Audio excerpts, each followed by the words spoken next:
Liverpool morning, but hopefully we'll cheer up with some housing talk. I'm Jamie Gollings. I'm the Deputy Research Director at the Social Market Foundation, and you're joining us today for a panel on housing. I hope that's what you're expecting. A big topic for Labour through the election campaign and already in the early doors of the government. Obviously, we've got the rights bill coming on shortly.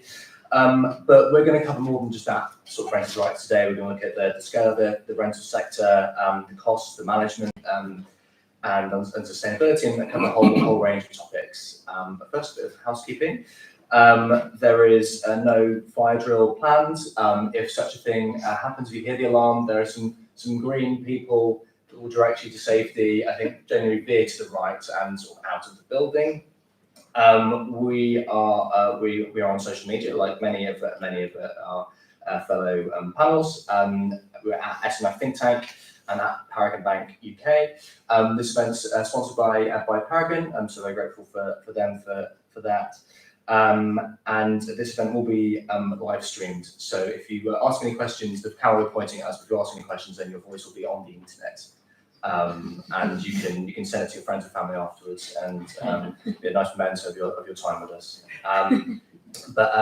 So before let's get into the introduction to our panelists. So we've got Naushabah Khan, MP for Gillingham and Rainham, on my right. We've got Nigel Terrington, the Chief Executive of Paragon Banking Group. As I said, you sponsored the event today, and Gráinne Gilmore, Director of Research Insights at Cluttons. So thank you all for joining us. We're going to open with some opening remarks from Nigel. Why don't you kick us off? Okay, thank you very much. Apart from paying for the event, the reason I'm here is because we have a very big vested interest in the property market, the residential property market, and particularly the private rented sector.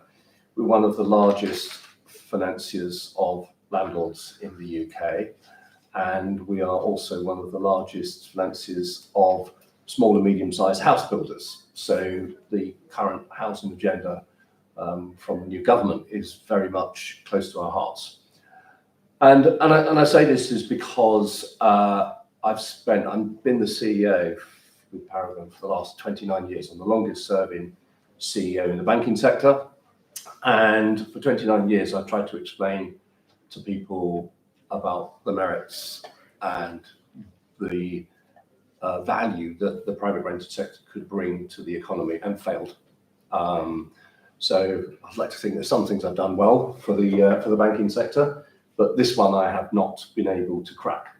And I think it's an area that is quite well misunderstood, and it's quite driven by emotions. And what I think we need to do is to be able to look and ensure that when we build and develop the private rented sector, we do so from a position of ensuring that the stakeholders in that sector, whether it be tenants or landlords or government or just the economy at large, is served correctly. And people probably will take a view that as a banker you would be opposed to the Renters' Rights Act that's now in process, and we're not. We think it's a good thing. We think there is a lot of merit to serving the tenant community and giving them more rights, more certainty, more confidence of the security of tenure. However, we're also of the view that anything government does today needs to be done to ensure that there are no unintended consequences. What we have seen since 2015, and our vested interest is we want to support landlords, good landlords. Okay, every single property we lend money on, we inspect, and if the property is not of a good standard, we reject it.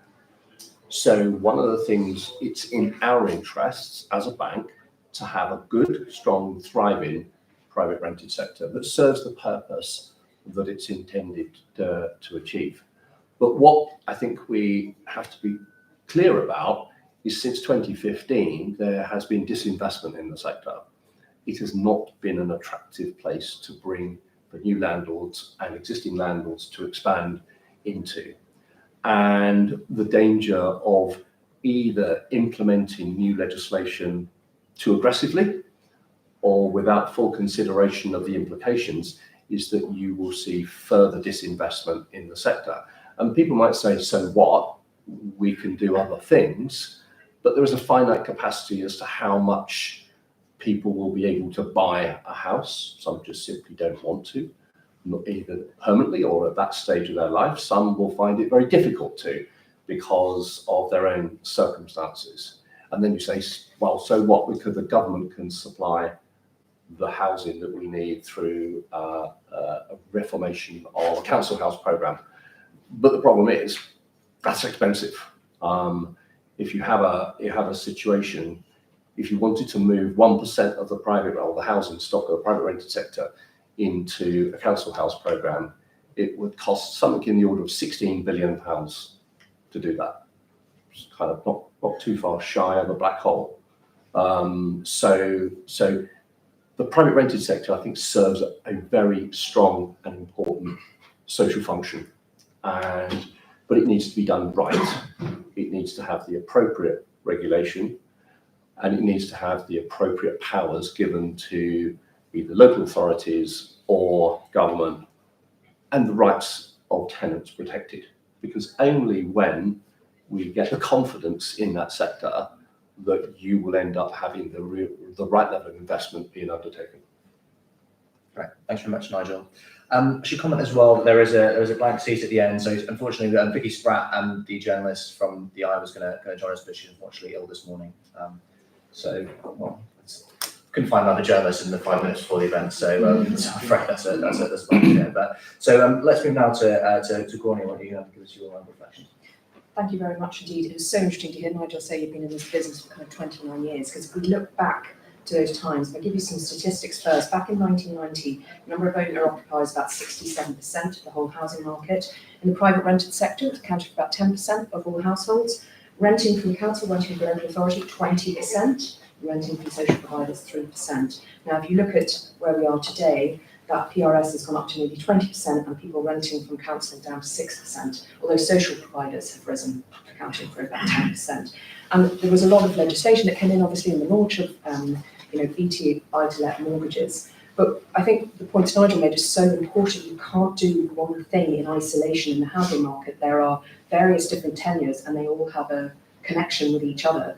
And if you start to fiddle with one, it will have an impact on some of the others. And what I wanted to share with you was the donut effect that we saw during COVID, just to really emphasise this demand and supply effect in the private rented sector, which is one of its benefits. This is the reason that it serves such a function in our economy and for everyone who needs a home. It's flexible. You can move. You can move to another city. You can rent a house, something that you like, or rent a flat, or live with your friends. That's what it's designed for, and that's the function that it serves. So what we saw during COVID was when the first lockdown happened, we had the centre of the donut hollowed out. So a lot of people left city centre living to go off and live elsewhere, maybe out in the countryside, maybe back to parents. And you saw that in the rents in city centres, and you would have seen it here. We definitely saw it in London, and that kind of hollowed out. What you saw was rental growth in those kind of less urban areas, all during that beginning part of COVID. And then the rush to the cities happened once COVID really passed. And that is where we've seen this growth in rents, which we have experienced over the last year or two. In many places, it was catching up and then carrying on. But you can see where the demand, supply imbalances just completely push up rents. There just weren't enough properties and rents were going up. Because as Nigel says, the landscape for private landlords has become more challenging. All sorts of reliefs taken away. And now we're looking at, potentially in the budget, something around capital gains tax for landlords. So it's maybe a less attractive arena. And if people start to leave and start to sell properties, there'll be even less supply. Therefore, rents will go up. But just trying to tackle the growing rents with one bit of policy, as they've maybe had a look at doing in Scotland and have done in some cities, that won't address the whole of the ripple effect that you get when you start to fiddle with bits of the housing market. So that would be my key message. Where are we at the moment in terms of rents? Well, in Liverpool, new rents, so that's new lets agreed, average rent growth about 8%.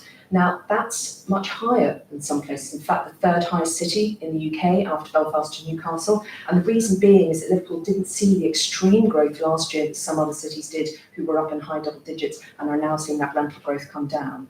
Why is it coming down? Because with that huge rental growth that we saw in some places, we're just reaching an affordability ceiling. So that's acting as a natural cap on rents, but what you're seeing then is areas just outside those city centre zones starting to see that growth as well. And those cities that didn't see stronger growth last year are still seeing it this year. We expect rents to continue to rise, but not at the rates that we have seen, but they will continue to go up because that demand, supply and balance remains in place. There is more demand for private rental housing than there is supply at the moment. And just my final point is, it doesn't look like that will unwind anytime soon. So some recent data from Zoopla showed that when they look at all of the properties on sale in their portal, 12.5% of those properties were previously rented out. So that's landlords looking to see, could I get a deal here if I want to sell up and actually take this property out of the private rented sector? So I thought that's quite an interesting one, that, landlords will leave if they can't make returns, or it doesn't remain an attractive investment for them. In the absence of any growth in any other sector, that's why house building is so important, that's why we discussed a lot of conference this week, but in the absence of anything else, that will create a bit of squeeze in the private rented sector. Great. Thank you very much. And Naushabah. Thank you, and I think you'll probably get quite a bit of agreement in the panel today, specifically around the fact that we can't solve the housing crisis in this country unless we've got a strong private rented sector. And actually, all the comments that have been made around how the market operates and the fact that these both go hand in hand, whether it comes to house building, private rented sector, councils, we need to be able, if you tinker over here, it does have an impact over here. So the idea that this is all, you can sort of pick bits off in silos, it isn't right. And I think, just to give a bit of context about my background, I'm now the MP for Gillingham and Rainham, which is a constituency just outside of London, and I'll talk a little bit about how some of this is working on the ground in a minute, because I think that's helpful context to sort of see how these policy changes and some of the changes that we're seeing, but also why the need for some of these policy changes has come about. But prior to that, I worked for St Mungo's, a homelessness charity, and then prior to that, during that time, I was also a cabinet member for housing at Medway Council, and then I've been working in the industry, working to get regeneration projects off the ground, house building for about 15 years. So I've seen this from a few different angles. And I think when we talk about the private rented sector, we have seen some huge challenges. So, for example, 70% of the casework that I receive as an MP is housing related in some context. So that's a huge side of my mailbox. And I don't know if that is replicated in other constituencies, but I think some of the geography of where I am, being just outside of London, has had a huge impact on that. And that comes in a few different guises.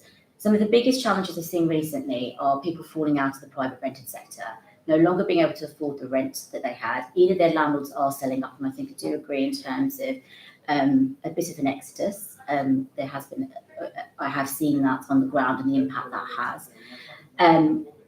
Coming to the council and saying, we now need you to house us. And the council saying, we have nowhere to house you.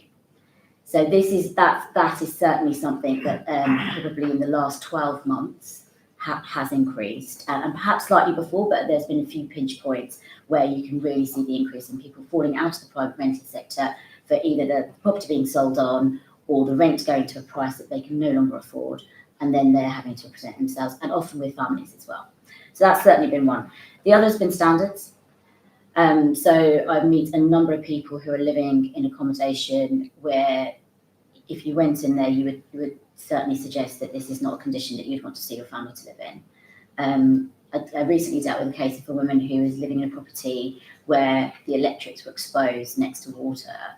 And there are huge challenges here when it comes to how different councils approach this as well. So some standardisation across the piece is needed, because there is a slightly different perspective based on geography, depending on how this is approached. And the other thing, one of the biggest challenges I'm seeing, certainly where I am, is the pressures around temporary accommodation. So there's a huge knock-on impact where you've got, again, some of the issues I mentioned where people are falling out of the private rented sector, presenting to councils.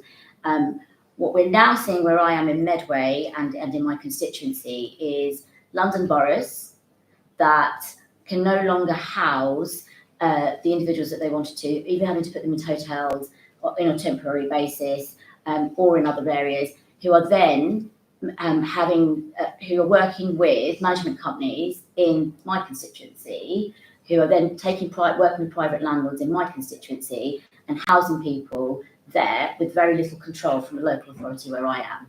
So our private rented sector has been flooded by temporary accommodation from London.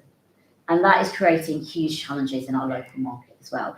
So when you start to unpick this, it feels really, really complicated. And I think there isn't one simple answer to how we fix this. Labour is talking a lot about home ownership. And I think as a country, culturally, unlike other countries across the world, we are a little bit more obsessed with home ownership. Now, there absolutely isn't an issue with that. However, the world has changed and how people access housing in this country has changed over the decades. It's already been set out by the panel. And the fact that the private rented sector needs to be robust, needs to be strong, and needs to be able to function within our housing market is really, really vital to this, because home ownership is not the answer to everything. And it has changed over the decades in terms of how people access it.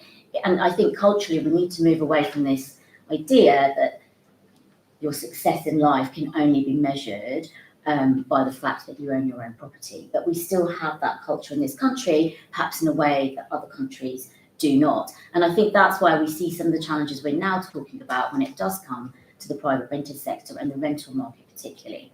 There are, of course, some changes that have come through, and I hope just talking a little bit about some of the casework that I'm getting. And by the way, just to say, this isn't new. It's certainly amplified since I've become a Member of Parliament, but this is exactly the challenges that I was seeing as a local councillor, and at a local authority level, the level of control that we have in order to manage this is incredibly limited. So those changes to local authority powers to be able to work with landlords is really, really important, but also to give tenants some better protections, because at the minute, we aren't able to get control of the situation because it is sort of escalating and spiralling out of control at a local authority level. And I think that's creating some of the big challenges that we're seeing. So some of those changes around local authority powers are really, really important. I think, Nigel, you picked up on the emotions around this, and I think you are right. There is a sense that sometimes it can feel that when we talk about this, we say, if you're a landlord, you're bad, and if you're a tenant, you're good. And I think we do need to move away from that quite simplistic way of looking at how the private rented sector works. But the challenge we have is there aren't many mechanisms to be able to differentiate at the minute from the good landlords who are doing their best, who are working incredibly hard and ensuring their properties are up to standard, are working with their tenants, and there are many, many of them, versus some of the standards that I have seen and some of the challenges that I have seen. So I do think that some legislation that allows us to do that is incredibly important. I also think we talk a lot about the national policy that is coming through from government, which of course will impact this. And the Section 21 changes, for example, are going to be, and yes, I have seen many landlords who are concerned about it, but on the whole, the policy, I think, in the longer term can be very helpful to sort of stop some of the challenges we see, because as a politician, the number of people that come to me and say, I've just received a no-fault eviction, I don't know what to do. And the process around a no-fault eviction is very clunky, because the advice we give is stay in your property until the bailiffs turn up at your door, till the court order comes through and you're physically removed from that property. At that point, you will trigger what is known as a no-fault, as a homelessness duty, and at that point, the council will step in and try and help you. If you do anything before that, you've made yourself intentionally homeless. So the system needs to work better together, and I think the legislation that is coming through the Renters Reform Bill will give tenants better protections, but I completely agree that we need to do that with working with the private rented sector and not do it in a way that essentially plays into a stereotype that says landlord's bad, tenant's good, private rented sector bad, home ownership good, because that is not how our housing market is functioning. So those conversations need to carry on happening, but I think there needs to be further look at legislation around how we deal with social housing, how we deal with the private rented sector, and how we deal with some of these trigger points that we have in our system. Because what I've just explained to you there around Section 21 notices and how you then trigger that duty at a local authority level isn't good for the landlord either, because they're then stuck with a tenant who won't leave their property even though they've issued that notice and they need their property back, potentially for very legitimate reasons. But because if that tenant walks out at any point during that process and they're feeling the pressure, most of our tenants don't want to go to court to fight their landlord. But at that point, they're feeling that pressure, they want to leave, they don't want to receive a court order telling them to go or have someone knocking on the door. They are then intentionally homeless and the duty of care no longer exists. So the interconnections that we've got with the private rented sector and local authorities is really, I think is creating huge challenges in our system and does need to be looked at in a lot more detail. The other thing I will say is, of course, the national guidelines are coming through on this, the Renters Reform Bill is coming through, and those conversations at a government level need to continue happening with the industry. Those are really important. But they also need to be happening at a local authority level, because I've talked a lot about it. The reality is that a lot of this, in terms of how it works, happens at a local authority level. And where I see local authorities that are doing incredibly well with this is where they have that strong relationships with the landlords that exist within their area and within their borough. And they are able to say, they have systems in place where they have the accreditation schemes that landlords feel they are valued if they're doing the right job. And that has helped to keep people in the market. It has helped them to stay, but also to be able to differentiate between those that perhaps aren't meeting the standards in the way that they should. And so those conversations have been incredibly useful, because I do feel, and this is the conversations I've had with landlords in my constituency already, some of them at the minute do feel slightly demonised, but also slightly challenged by some of the legislation that is coming through. There is also a little bit of rumour mill. So I do have people, particularly since the new government came in, who are saying that there is a bit of a panic setting in because there's some concerns about what might be around the corner. And some of the things that have been presented to me have been absolutely not accurate. And that has been, the government has said very clearly, we have no intention to do this. So I think there is a little bit of fear that exists as well. And I think it is the job of the government to sort of ensure that we don't, that fear doesn't set in and people feel it before there's even any changes in legislation. But I do also think the industry has a role in ensuring that we continue to work together, because I think that's the only way we're going to get to the right solutions on this. Great, thank you very much to the panel for those contributions. We will, like many of these events, we'll be going to the audience shortly for questions, but I'm going to nab a couple first, I'm afraid. But yeah, get them thinking, get them queued up. We touched a bit on sort of the costs of rent, particularly since the pandemic. They've been shooting up. Back in the 80s, rent took up about 10-15% of a household's income, of a renter's income. Now that's kind of over 25%. So sort of as a share of income, rents are far higher than they used to be. Part of that is driven by the sort of reduction in sort of social housing. Part of that is just sort of market pressures. Part of that is the sort of loss of kind of rent controls and those kinds of measures. And so the Social Market Foundation, this is my advert period. We did 5 reports on housing earlier this year, including one on renters' rights and rent controls and those kinds of measures. And we found, sort of mixed evidence on rent control. So some cases seem like those rent measures had hit supply. In Paris and in Catalonia, that hadn't seemed to be the case. There wasn't evidence that sort of renters' sort of rent controls were affecting supply.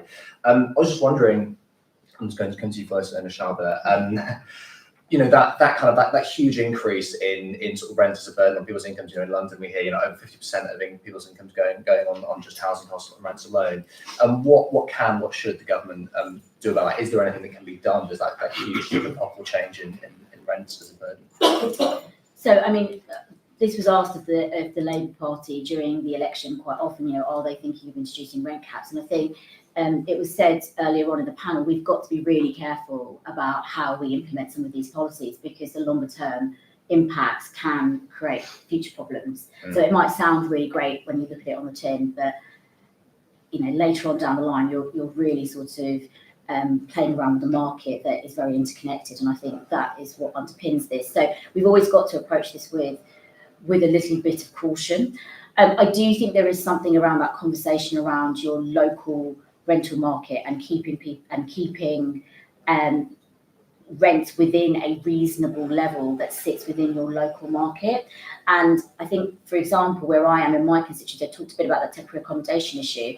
That's exactly what is inflating prices, because what we see is, for example, a London borough working potentially normally through a management company will be offered private rented properties. Some of them are houses, some of them are permitted development offices that have been transformed, others are huge blocks of flats at a rate which cannot be afforded locally.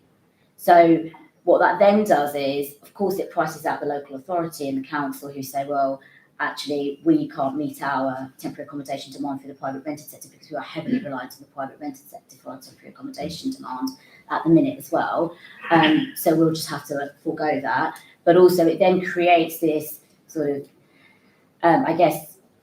artificial inflation in our local market, because people start to think, well, this is what rent should be, but it's nowhere close to what others are paying. And, I do think we do need some type of intervention pretty quickly, because, as I said, in the last 12 months, what I have seen is exactly that, where people have been living in their properties for about 10 years, paying a certain level of rent, which we would probably consider reasonable, but what they can afford, suddenly seeing that what they're now being asked to pay is completely out of kilter with their incomes. And I know we've given some of the figures from London, the average salary in my constituency is £23,000 a year. So to then have to afford rent with that, if your rent is then £1,100 or £1,200 a month, it leaves you very little flexibility to do anything else. So I'm always cautious about saying, just let's go in there, let's cap things, because I think we've got to be so careful about how this is addressed, and given that it can have unintended consequences and it can create huge problems. But I do think some type of move is required, because otherwise this is going to become a pretty significant problem quite quickly. And I think we can talk about it in the short term, which is where we're seeing some of the current challenges, but longer term, it's not sustainable at the rate that it's going. Great, thanks very much. Nigel, have you got any thoughts on that debate? Yeah, so the fundamental point is there's just simply not enough properties. Economics 101 is, if you increase the supply of properties, then the availability of those properties increases, and with a finite level of demand, rents will stabilise and even go down if necessary. So I think that's the first. There's a fundamental problem that there's not enough houses in for the UK, particularly given the demographics, and it's going to get worse, because if you look at the ONS, it's forecasting a 9.9% increase in the UK population. The demographic mix of that part of the population is going to push more people into the private rented sector than is currently there. So this problem is going to get exacerbated by a lack of supply into the future.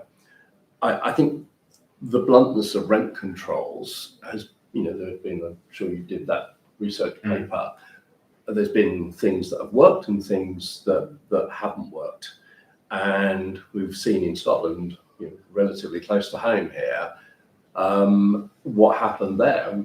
Scotland put rent controls in recent years, and you had the highest rent increases in the whole of the UK. And you look at it and think there's just a fundamental flaw, because Scotland had the biggest shortage of rental supply in the first place. I think it was poor economics that drove that decision. So I think in kind of the message that I think we're all giving is, you have to be very careful of the unintended consequences of what you are about to roll out. I'd also say rents have gone up as a share of people's income, but also so has mortgage costs. If we remember, we've had best part of 20 years when interest rates were next to zero, and now they're kind of a normalized sort of levels. And, so when you look about, if you've got a wider economy and you've got people that decide to operate in one part or another, then that's gone up for everyone, not just for tenants there. So I think these issues are kind of like right at the core. It's basic economics. Firstly, you need a much bigger supply of property full stop and a much bigger supply of the private rented sector. And it's going to get worse because of the demographic flow of the population in the coming years. Thanks, Nigel. Gráinne, we touched a bit about some of the sort of tenure shifts, sort of landlords kind of selling up, that kind of thing. But I guess in some ways that's where sort of the private rent sector and sort of potential homeowners, there's a bit of tension there, right? I mean, because if it's not like the landlords burn down the houses once if it sort of becomes unattractive, right? They become new homes that could go to homeowners. So how does that interplay function? Is there anything in data or any analysis you've sort of seen that? Often, if you had a big chunk of landlords living in one particular area and they all decided to exit, you could definitely impact prices in that area. But mostly landlords' properties are pepper potted all around. So even if a lot of them decide to sell, there's probably not a big enough move to make a headline difference to the rent. But if the more supply there is on the market, the more choice buyers have, you have this swing between the seller's market and the buyer's market, and you maybe can negotiate more on house prices. But it would need to be a very big shift to be starting to shift headline rates, even at a local level. I would love to comment on the previous question as well about the cost of rents, because we also have to, Nigel very wisely said, the cost of mortgage borrowing has gone up, the cost of gearing gone up, just in 2022, 23.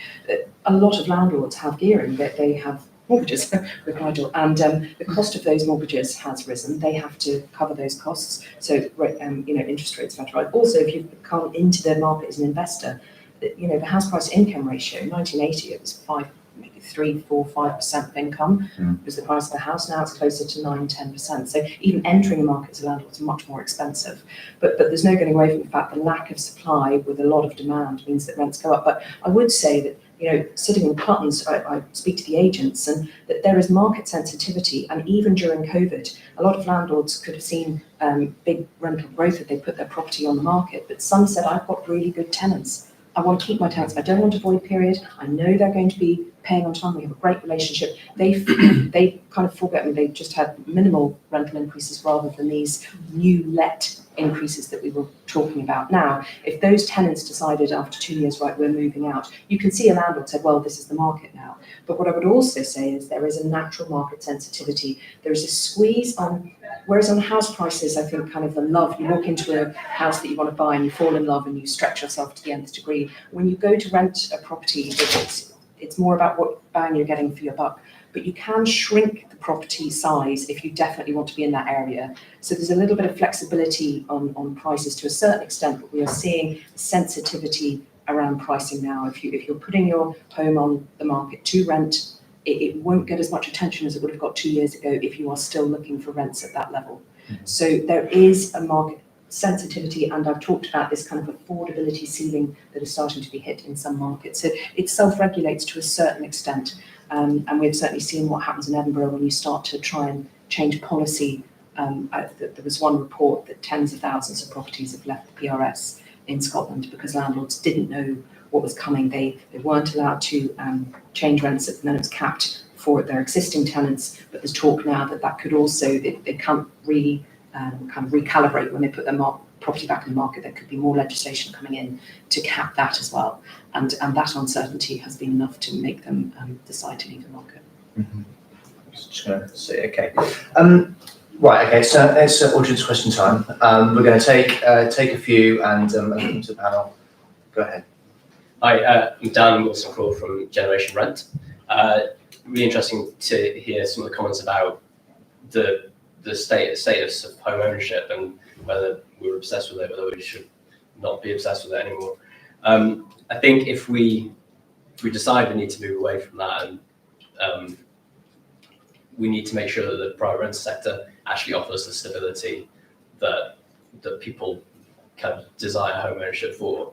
Obviously, we think the Renters' Rights Bill does a lot of that, but renters are still going to be vulnerable if their landlord sells up, because their mortgage has gone up or whatever. I'm interested to know what the panel thinks about what could be done to encourage landlords to sell to other landlords and avoid that tenant losing their home, or even sell to the tenant. Great, thanks, Dan. Go ahead. Phil from New Horizon Youth Centre, run a youth homeless charity in London. The private rented sector is completely unaffordable for our staff, but for the young people coming through our doors, it might not exist. All three of you have said you'd welcome the renters' right to build, but all three of you have also said we have to be very careful about unintended consequences. Given none of these 1.5 million homes have been built yet, interest rates haven't come down, do you think the government should progress with the bill now, or should they delay until some of the market is better corrected? Right, thank you very much. Go ahead. Hi, India from IBPR North. So you just talked about rising demand for private rents, as if this is what everyone actually wants. But however, there are a lot of people, especially like locally in the northeast, who are forced into private rents because there's not enough choice for the housing waiting list on council housing, and there's people literally just being forced into rents they can't afford. What's your perspective on the need for more council housing? Because Nigel, initially you said it would be a £16 billion black hole, but is that not more what we need? Great, perfect. Okay, let's take those to the panel. Naushabah, any of those you want to take? Yes, I will first of all take that the last question first. I absolutely believe we should have more council housing, and I think this is, the solutions to our housing crisis in this country are not going to come from one part of the sector. And when I look at the challenges that I've seen at a local authority level, a lot of them, right to buy has had a huge impact, where that has taken out council housing out of the system. We are now heavily reliant on the private rented sector, as I've talked about quite a bit already on the panel, to house people who otherwise should have a council property or should be able to afford a rental property in the private rented sector. Councils are now paying the private rented sector to house people in temporary accommodation because we just do not have enough stock. That then comes on to the second point. I agree that the underlying problem to all of this is supply. And I think we all know that. But the problem is we cannot build at the rate we need to fix this immediately. And that's the challenge we've got. We've got to come up with some answers now. And we're not going to be able to deliver the homes that we need at the speed at which we've got people literally right now facing huge challenges in all aspects of housing, whether that be the private rented sector, whether that be access to a social house. So there does need to be something that happens now. And for those reasons, I think that the Renters Reform Bill actually needs to happen pretty quickly. So I wouldn't back a delay in that. I think it's the right thing to do. I think the changes that are coming through are right, but we shouldn't close the doors on the conversations with the industry. And we've got to be really careful about how we position that and how we, I guess, we can't go into this sort of as a battle. That's not what it should be seen as. It should be seen as collaboration, but it does need to happen now. Gráinne, any of those you want to say? Yeah, I totally agree on the affordable housing of all tenures. It's something, and you can see now that the government is keen with the new NPPF, so the planning policy framework. That's kind of the grassroots of trying to change the rules in order to get more affordable housing as part of every housing scheme that's built in the UK. So, there should be more delivered, but again, it's all about timing. I would say that the Renters Reform Bill, we've got a digital database. Responsible landlords will be welcoming this transparency in the market, and we've talked a lot about some of the properties you've seen that are just not up to scratch, and some of the legislation is coming in to address that, but kind of impacting other landlords who are totally responsible, want to create good homes for people, want to create the best investment for themselves. It seems to be again, we talk about the ripple effect, it ripples out. So having that transparency would be welcomed, having an ombudsman would be welcomed. And Section 21 scrapping, that's been on the cards for a long time. It didn't matter who won this election, that was going to be happening. So I think everyone's ready for that. Great, and Nigel?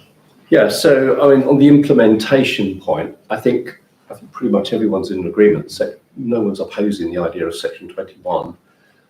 What I think is when a government takes a bill through Parliament and then it becomes on the statute books, it doesn't mean 24 hours later it's in place.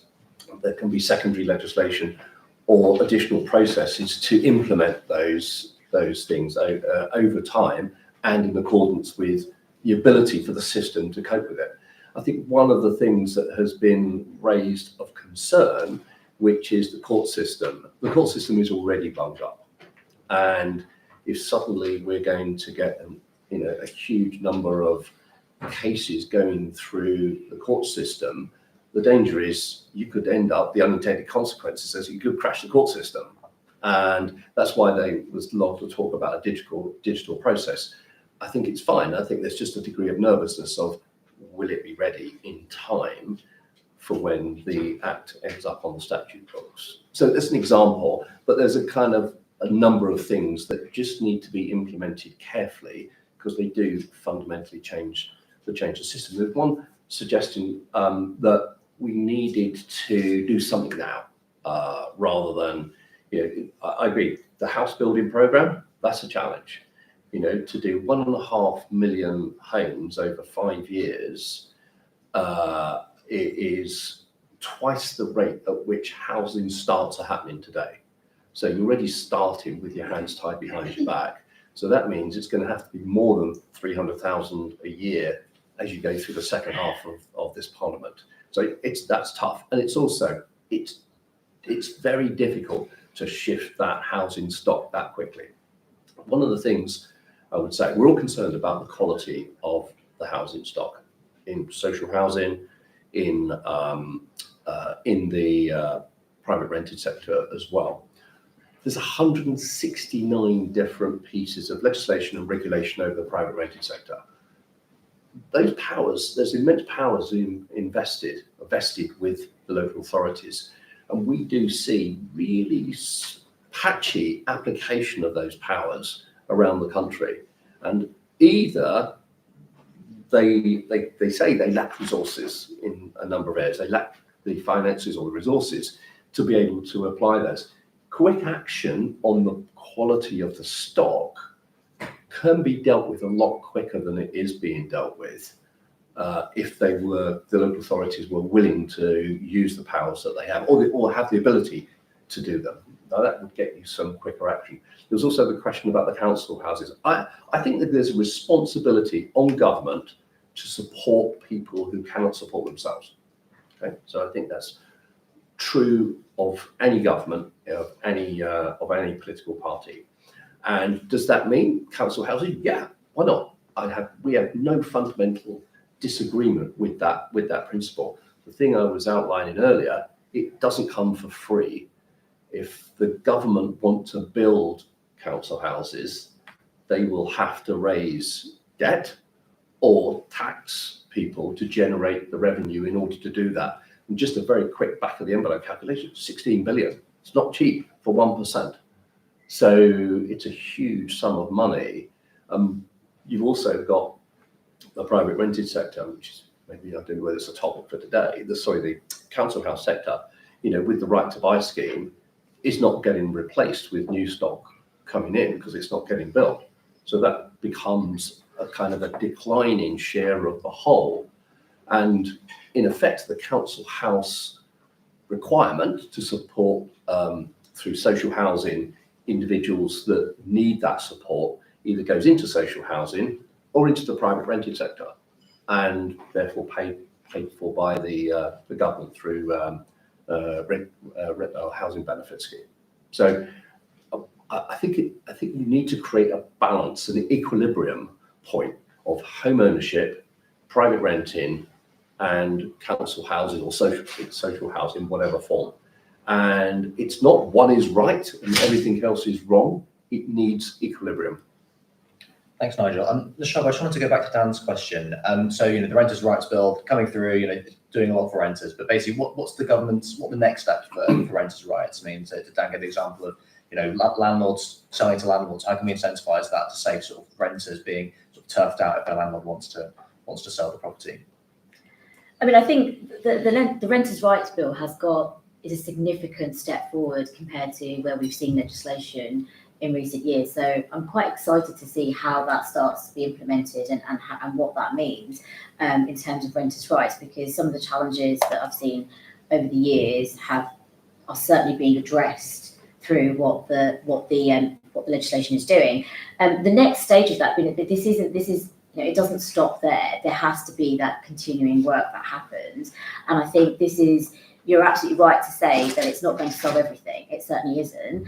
And that's where we need to continue working together. But I think we've talked a lot about getting that balance right. Now, the reasons why landlords are selling up are vast. And I think we've got to, or some are choosing to, and we've talked already about increased mortgages. So some of this is about the economy and how we stabilise and ensure that people feel that, because again, the budget that we saw at the end of trying to remember when it was now, it was the end of last year, wasn't it? Seems like such a long time ago, had a huge impact on some, and we certainly saw a spike in terms of landlords saying, I can no longer afford to own this property. So at that point, I remember a landlord said to me, I met with a tenant who said, my landlord has sold one of his properties, which I was living in, his property that he was living in, so that he can come and live in the one that I'm living in, because of the challenges that he had seen in the market. So the stabilisation of the economy is going to have to help this. And we talked about inflation and interest rates. They're absolutely having an impact on the market and what we're seeing. So I'm hoping that does, as we go forward, and if we can stabilise the market and the economy, then we will see a little bit more, I think landlords being a little bit more, just feeling a bit more comfortable in terms of staying in the market. And I also think with any new piece of legislation, there is always fear around what this means and what the long-term impact is. And that's why I think the collaboration piece is really important. If we carry on having the conversations, and there is that desire to make sure that we have a strong private rented sector, which I know the government do want to have, because we recognise how important it is that when we're dealing with the housing crisis, that we're looking at all aspects of the industry, that some of those real fears that exist will potentially feel a little bit less challenging, and we'll see landlords feel the need to stay. In terms of selling, I think, what was the suggestion, to sell to tenants or to sell to other landlords? Well, either. Basically, the tenant stays there, either they buy the home or an landlord buys the home. So selling the tenant, if I'm honest, I guess what we don't want to do is create some of the challenges that we've seen with rent to buy, that we've seen in social housing, where people have bought their properties and then they've just taken them out of the market. And that's, that I think is some of the challenges we see in social housing being created by that. So we still need to have private rented properties that people of good quality, that people are able to rent. In terms of selling to other landlords, I think I don't know whether legislation is the right answer to that, but I do believe that some of the things we talked about, stabilising and ensuring that people feel comfortable and confident staying on as landlords, is important, but also creating those local systems that allow landlords to work together, where local authorities have those in place, where they have those networks of landlords. We do sometimes see partnership working quite well, but I'm not sure national legislation is the answer to that. Great, thanks so much. Could I chip in on that one? Just as agents, we do see properties sold as investment properties, so the tenant is in situ. Even buildings with 4 or 5 tenants sold as investment properties, so that definitely happens. But in some extent, a landlord may say, well, I want a bigger choice of people buying this property, which would be open market. Families or couples wanting to look at this property. But if you're talking to an agent, they could probably advise if there are other landlords nearby who would consider it as an investment property. And I suppose it just comes down to, you don't want to create uncertainty for your tenants, so it's probably make the decision early on so as not to create any confusion about whether you're staying or whether you're going. But if the agents will know if there's more landlords around, and this database will certainly help. If there's a big portfolio landlord nearby, then you can keep tenant in situ and sell the property onto them.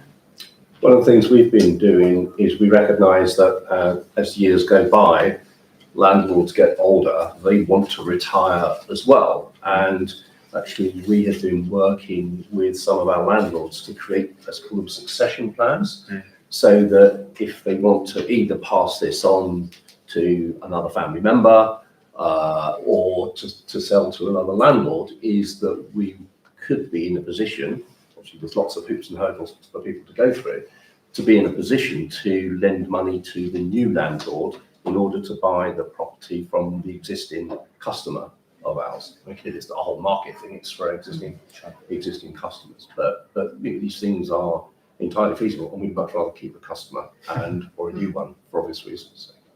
Great, thanks so much. Let's go back to Gollings. Any more questions? Yeah, go ahead. Hi, Amira Campbell, President of the National Union of Students. So for the previous Renters Reform Bill, we saw a Labour MP proposed in London around the abolition of guarantors. Our research shows that 28% of our international students are facing homelessness at some point during their study, and they cite having to provide a UK-based guarantor as one of the biggest barriers to accessing housing. So I was sort of asking, like, where do you think the position is for yourself and for many of the people in power looking at the Renters' Right Bill and what opportunities we could do around that? Great, thanks. Yes, sir. I'd like to actually sidestep a little bit the Renters' Rights Bill, looking at other policies that Labour are bringing in. Nigel mentioned property quality, and we've got the net target result brought back in with the 2030. We did an analysis, and that is going to have a potential £24 billion price tag. At the moment, there are no recommendations as to limits or support. What would the panel recommend to assist so that we don't end up with these unintended consequences and perhaps tenants bearing the brunt and the rent going up to cover those charges, which is hopefully to increase property condition and get them out of fuel poverty? Great, thanks very much. Any others? Okay, let's take those two. Nigel. Yeah, so the EPC requirement that was referred to there, I mean, that was a rolling target under the Conservative government. You know, the targets were set, and actually we went in, we spoke to the housing department and just said, these targets are mad, and they were just not achievable. I think we pointed out to them, you'd need to do 4,700 retrofits a day, including Saturdays and Sundays, in order to get this done by, I think it was 2026 at the time. I think the same issue is potentially emerging, because one of the things that we found when talking to a landlord, and we have an ability to provide support to the landlords to improve the quality of the stock, their property, in order to meet those EPC requirements. But when we have those conversations, the answer that comes back is we don't understand the rules. There was been, and I'm sure the new government hasn't had a chance yet to kind of define that strategy, which is fine.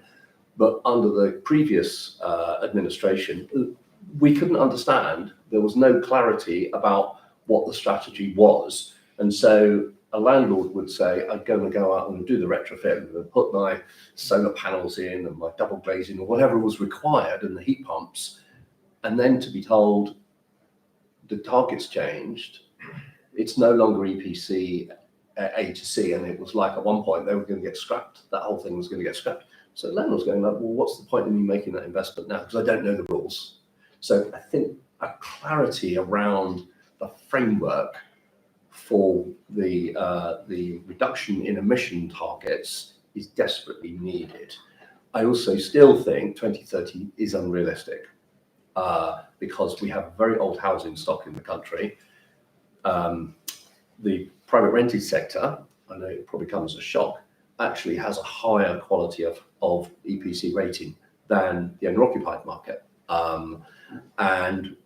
But the target is always, this is where landlords get a little bit paranoid, is the thing that they're planning to do is the EPC target is only going to apply to landlords, private rented sector landlords, not owner-occupied, and yet there's a lot more of them in the housing market, and therefore the impact would be greater on the emissions that the country produces.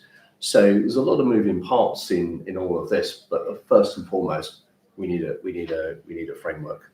The student status, I'm not sure I picked up the whole question there, but it's when we're lending money to a landlord and a landlord has a tenant, it will be their responsibility, and we would want to make sure that that was there, to know that there was a financial covenant behind the loan that made sense. So a student is not income earning, but we want to know that there is a financial standing behind the debt obligation that is being made. I don't see any way round there not being a guarantor status for the student in there. What there is, though, there is a fundamental problem in the student market, and so two things to point out. One is there's just not enough properties available. It's a common problem. You've heard it several times in several answers, but there's still not enough problems, and it's particularly focused in that student market. Students are not necessarily the easiest tenants to deal with. They like their parties and they like their kind of late nights, and sometimes it does require a bit of tidying up at the end of the year. However, we also find that we have landlords that specialise in that market. That's what, they are very focused on it. They're in that university for that town. They engage with the accommodation office and take their roles and responsibilities very, very seriously. But I don't see any way around not having a guarantor structure, but we need more property in that space. Great, thanks, Nigel.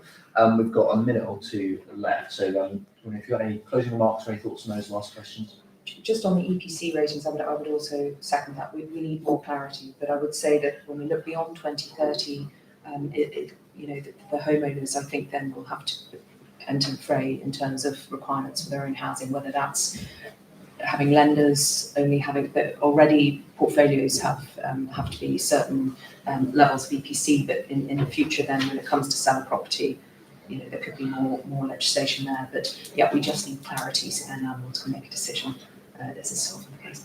Great, thanks. To come back on the student one, perhaps. Yeah, I mean, I agree in terms of the clarity around the framework, and I think that the ability to plan is what gives people that stability, and that's, I think, what's lacking at the minute, because there's a lot of changes coming through. Just on students, I actually used to be in charge of student housing when I was a student union representative when I was at university, and actually the debate around housing was happening then as well, and the challenges that students face, which are quite specific.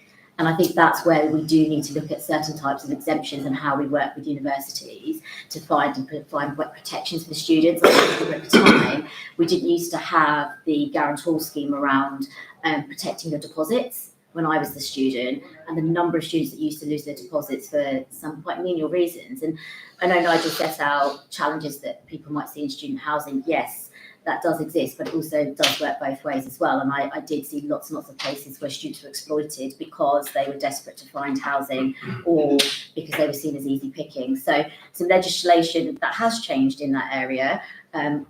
Student housing still heavily relies on HMOs, both ones that are licensed and ones that aren't. And I think that comes with its own challenges. But when it comes to the guarantors and renting, I think there does need to be a review. There needs to be perhaps some cross-working with universities. I appreciate that people do need that financial guarantee, and then they need that to come from somewhere, particularly if they know that their tenants don't necessarily have the regular income stream that they would like to see. But I do think, given the specific issues that students face, we perhaps need to look at that in a bit more detail.